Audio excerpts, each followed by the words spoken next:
Kevin Hart dropped on Netflix came out. And really, if Kevin Hart was 6 feet, he wouldn't have a career. Oh my God, bro! Y'all know. They mentioned it with the Chappelles and the Pryors and the Carlins, and it's insulting. It's like background noise almost now for Kevin Hart. like I was listening to it, and then I just immediately like start eating my French toast, and I was thinking like, oh damn, this still on. And I just, it was bad. Like I was maxing, like, man, this shit buttery. It's delicious and fluffy. And then I listened, I'm like, oh, Kevin Hart talking in the background. And I was like, damn, I'm disrespectful. I turned this on with intention to watch it. But anyway. Oh, disrespectful. Because the French. I think I would probably give this maybe 7.5 out of 10. What? Yeah. Because okay, my biggest issue, it was some dry spots, right? But my biggest issue is I think the title of it was like Not Give a Fuck or something like that. I forgot the title of it. No Fucks Given. No Fucks Given. And he didn't actually go that route. It wasn't Zero Fucks Given, really. I thought he was going to like say some political things, some raunchy things, like push the envelope. And he really didn't push the envelope like that. But one thing that actually really stood out for me was about his daughter and how his daughter was liking different guys. He was like, oh shit, my daughter might be a hoe.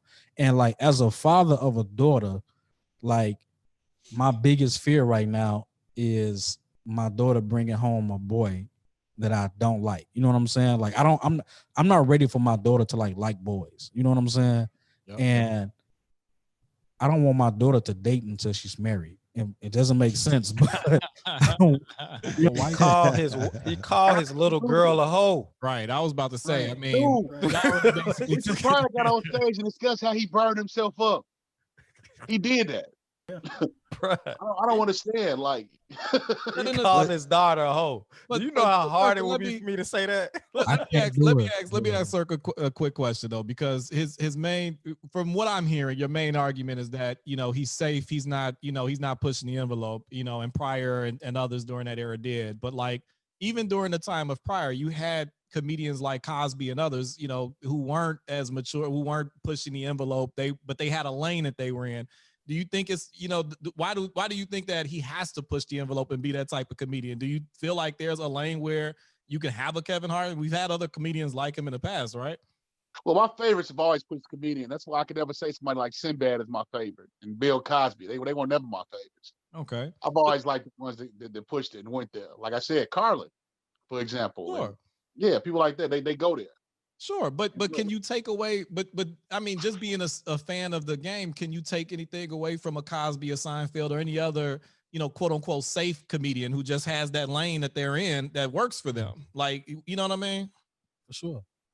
I don't know. I guess that's a good point. You want to put him in that thing. Kevin Hart didn't start out as safe as he is now, and I think that's the difference between these comparisons. Is like Bill Cosby very much stayed the same throughout his career, is like, let me put on this facade because underneath it I am a rapist, so that people identify me with this friendly pseudo doctor type, even though I like majored in sports journalism and medicine, whatever.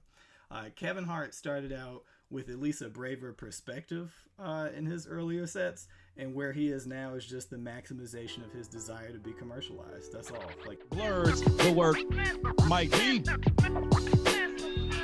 Jay Supreme, Blerds, the work, is Z Ali, Captain Kirk, Blerds, the work, circa 85, Tobias Black.